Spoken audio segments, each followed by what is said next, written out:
Vamos até o Instituto Oscar Freire, na capital paulista, que está recebendo as famílias das vítimas desse acidente por aqui.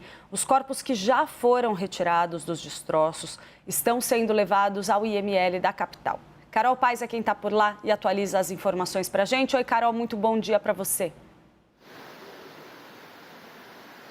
Bom dia para você, bom dia a todos. Bom, a gente está aqui então em frente ao Instituto Oscar Freire, onde tem uma espécie de auditório que, de acordo com a Defesa Civil do Estado aqui de São Paulo, estão sendo encaminhados os familiares das 62 pessoas que infelizmente não resistiram e morreram nesse trágico acidente aqui no interior de São Paulo. Vou mostrar para vocês agora, ó, a gente consegue perceber que tem uma movimentação já bastante intensa, viu, por aqui, tanto de autoridades como também de familiares. Essa foi a informação que eu consegui apurar aqui no local. A gente viu a entrada há pouco e saída de uma van e também de um micro-ônibus. Lembrando vocês que o governo do estado, em parceria aí com a empresa Voepaz, eles estão aí disponibilizando acomodações aqui em São Paulo. Seriam 2 hotéis que estão aí à disposição dos familiares que vieram do Paraná, de Cascavel, né, para poder ajudar nesse processo de identificação.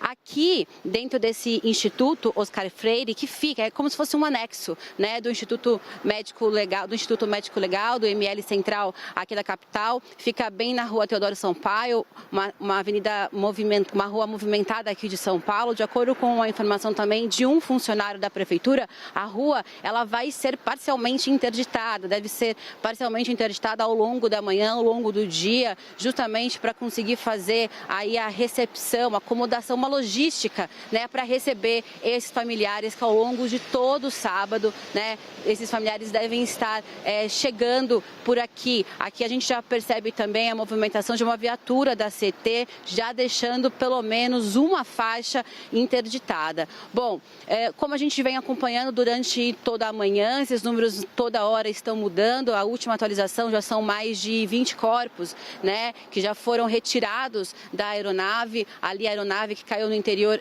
de São Paulo. 12 corpos já chegaram aqui no Instituto Médico Legal de São Paulo, chegaram em 2 caminhões, né, do IML. Esses caminhões foram escoltados pela Polícia Rodoviária Federal, chegaram e estão aqui, então, aguardando esse processo de identificação. Mais cedo, a gente conseguiu conversar com exclusividade, né, ali com o tenente da Defesa Civil do Estado de São Paulo, Ramatuel, que chegou a informar para a gente, confirmar para a gente que 2 corpos foram identificados já e que 2 desses corpos identificados, Clarissa, foram por meio de impressão digital. A princípio, acredita-se que sejam talvez copiloto e piloto que estariam ali na parte mais da frente, né, da cabine do avião, que pelas imagens aéreas e de todos os registros que a gente vê dessa tragédia ficou menos destruída. Mas a confirmação já oficial é de que esses 2 corpos identificados foram por impressão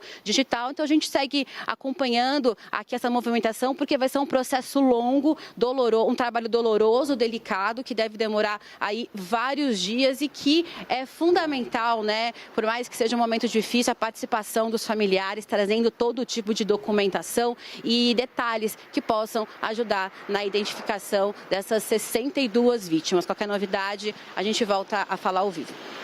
Carol, traz para a gente só mais uns detalhes ali sobre como está sendo o fluxo de informações para esses familiares. A gente estava conversando agora há pouquinho lá com o pessoal que está em Cascavel e ali tem uma relação toda de documentação que é importante que seja trazido por quem está ali indo fazer esse trabalho tão difícil de reconhecimento, de validação do processo de resgate. A gente sabe que uma parte dos corpos vai precisar ser reconhecida por um processo mais longo, por meio de testes de DNA, mas explica um pouquinho para a gente como está sendo dado esse fluxo de informação para as famílias, pelos órgãos aí que estão trabalhando em conjunto, né? A gente está vendo uma ação muito unificada das forças, das autoridades que estão ligadas a esse processo, né? Exatamente. Bom, como a gente está aqui em frente ao Instituto, eu vou pedir para o nosso câmera tentar mostrar mais para vocês ali, na entrada desse auditório, que é o Instituto Oscar Freire, a gente consegue perceber principalmente autoridades. Ali tem tanto um funcionário da Prefeitura de São Paulo, ou seja, a Prefeitura, Governo do Estado e também a empresa Voepaz estão ali dando esse auxílio para os familiares que estão chegando por aqui. Por que os familiares foram direcionados para este local? Ele é um prédio, um auditório que tem um pouco mais de acomodação, um pouco mais agradável para esse momento, né? É um momento que já é bastante delicado. Então, eles trouxeram esses familiares para cá porque fica próximo, fica atrás do EML, né? Para ajudar nessa identificação. Fora isso, a Defesa Civil do Estado também está aqui para ajudar nesse fluxo de informação. Porque como a gente chegou a comentar com vocês, os familiares estão acomodados em 2 hotéis, então eles são desses hotéis, onde eles também estão recebendo aí auxílio de psicólogos e também de vários outros profissionais, né, para conseguir enfrentar esse momento. Eles são direcionados para cá e aqui eles recebem toda a orientação. A informação que a gente recebeu da Prefeitura, por exemplo, de São Paulo, Clarissa, é que para a imprensa, que a gente ficasse do outro lado aqui da rua, né, deixasse esse espaço ali do Instituto liberada para facilitar o fluxo, né, e a entrada mais rápida dos familiares. Muitos estão vindo, como eu cheguei a comentar, por vans e micro-ônibus que também estão sendo disponibilizados por essa parceria, por essa força-tarefa que está sendo feita por todas as autoridades, todo mundo que está tentando ajudar nesse momento, né? A gente percebe o tempo todo também alguns carros particulares chegando por aqui, porque tem algumas pessoas que vêm por conta própria. E o que a Defesa Civil chegou a comentar com a gente também, o tenente, foi que alguns familiares chegaram a vir de Cascavel por conta própria, alguns de carro, ou não quiseram esperar, né, o voo que foi disponibilizado. Então, está funcionando essa força-tarefa toda concentrada aqui de informação para os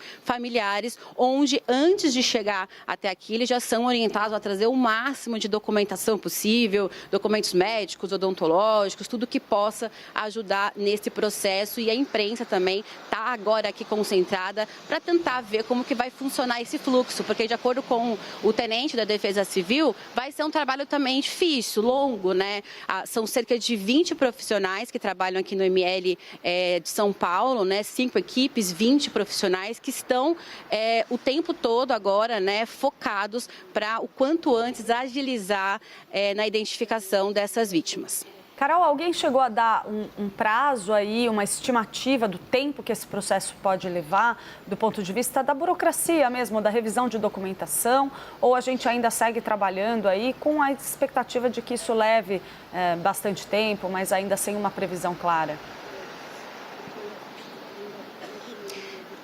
Ainda não. Até conversando com o tenente Ramatuel, né, que foi super solícito com a gente, ele chegou a dizer que realmente é meio prematuro firmar um prazo, né? Não dá para dizer aí quando tudo isso vai se finalizar. É um processo agora, não só a retirada dos corpos ali do local, é muito complicado também, pelo que ele explicou para a gente, porque tem uma equipe da Defesa Civil do Estado lá ajudando, né, cooperando nesse trabalho, como também esse processo de identificação é uma segunda etapa e uma etapa tão difícil e complicada quanto, né, ali a retirada dos corpos, porque muitos, né, os passageiros, os tripulantes, como houve uma explosão, os corpos carbonizados, isso dificultou bastante, né, todo o processo de identificação. Por isso que qualquer detalhe, desde uma tatuagem até de uma fratura, até, por exemplo, como era a capinha do celular das vítimas, né? Porque o tenente chegou a informar que alguns passageiros foram achados com o celular no bolso, né? Enfim, todos esses detalhes são importantes, então não tem como precisar quando exatamente esse trabalho vai finalizar, assim como está sendo lá, madrugada fora, né? Deve ser um trabalho longo aqui também no ML, mas a expectativa é que o quanto antes isso se resolva. Foi até por isso que o governo do estado, né, o governador, resolveu concentrar a identificação dos corpos aqui no ML de São Paulo, por ser um ML aí maior e com mais recursos. Muito obrigada, Carol Paes, que está conversando com a gente aqui direto do Instituto Oscar Freire. Ela que está acompanhando a chegada de alguns familiares lá, familiares que estão levando documentos, trazendo informações que possam contribuir de alguma forma para o trabalho de identificação dessas vítimas. Trabalho esse que ainda vai levar um bom tempo para ser concluído. Infelizmente, a gente sabe que é um processo lento, um processo doloroso, mas necessário, e as famílias então estão sendo atendidas, as autoridades estão ali no Instituto Oscar Freire preparadas para recebê-las e para dar o apoio necessário nesse momento tão complicado.